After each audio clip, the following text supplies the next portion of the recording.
Pathianin malsomna bea heta kan ran le thei lom ka tia kanaute local line ya alom ka tia nang nen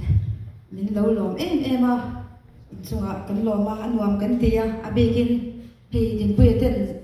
zayan han enge yan han shwai chuanin zai hinuam the remote meni in charge local hi chu zai hian nuam em